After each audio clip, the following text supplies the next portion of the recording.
हाँ, आज पूरा जीवन हम व्यक्ति से, वस्तु से, पदार्थ से जुड़ते रहे, है ना, लेकिन अब हमें किससे जुड़ना है?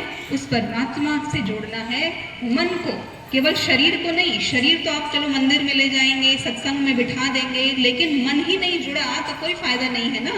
बैटरी चार्ज ही नहीं हुई, है ना, तार ठीक से कनेक्ट ही नहीं हुआ। तो जैसे दो तार को जोड़ना होता है तो ऊपर से जो उसका रबड़ है वो हटाना पड़ता है ना, तब दो तार जुड़ता है, करंट पास होता है। तो हम अपने को शरीर समझकर बैठेंगे तो कभी वो जुड़ नहीं पाएंगे। हम मंदिर में जाते हैं तो जूता, चप्पल, चमड़े की चीज बाहर निकाल देते हैं। क्यों कहा जाता है कि चमड़े की चीज बाहर निकालिए और अंदर जाइए और टीका लगाइए, तब भगवान से मिलिए? क्योंकि ये शरीर भी क्या है? चमड़ा ही तो है। तो इस शरीर रूपी चमड़े को पहले भूलिए कि मैं शरीर नहीं आत्मा हूँ। टीका लगाइए, मतलब मैं आत्मिक स्थिति में टिकिए, तब उस परमात्मा से हमारा मिलन होगा। और हम वही नहीं करते हैं। भगवान ये काम हमारा सही से हो जाए और वो ऊर्जा हमें किसी न किसी तरीके से हमारे शरीर में प्रवेश कर जाती है। अब मैं यही जानना चाहती हूँ कि क्या योग का सही अर्थ क्या है?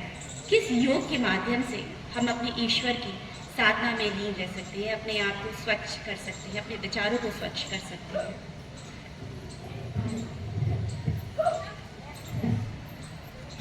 योग जो है वो संस्कृत के युज धातु से बना है, जिसका अर्थ होता है जोड़, है ना। हम लोग पढ़ते भी थे योग दो और दो का योग कितना होता है? तो 4। तो योग का मतलब होता है जोड़ना, है ना, जुड़ना। तो हम तो बचपन से ही किसी न किसी से जुड़ते ही थे। छोटे थे तो माँ बाप से जुड़े, बड़े हुए तो टीचर से, दोस्तों से जुड़े, है ना। तो अब ये जो हम लोग जहाँ सिखाते हैं उसको कहते हैं राज योगा मेडिटेशन, राजयोग। तो राजयोग क्यों कहते हैं? क्योंकि ये सर्वश्रेष्ठ योग है। तो शक्ति परमात्मा भी है, और परमात्मा है, प्रकृति है, आत्मा है, इसी से चल रहा है।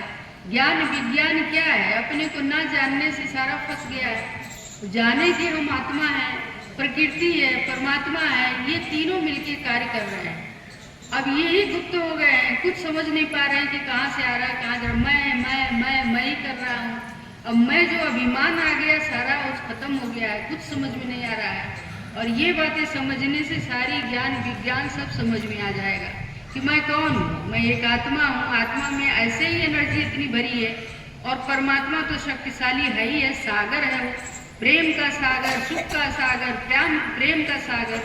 हम उसके बच्चे, हम मास्टर सागर हैं, लेकिन हम बाहर ढूंढ रहे हैं। बाहर ढूंढ रहे हैं तो कितना लेंगे, कितना हमको चाहिए, ये भी नहीं पता है कि चाहिए क्या।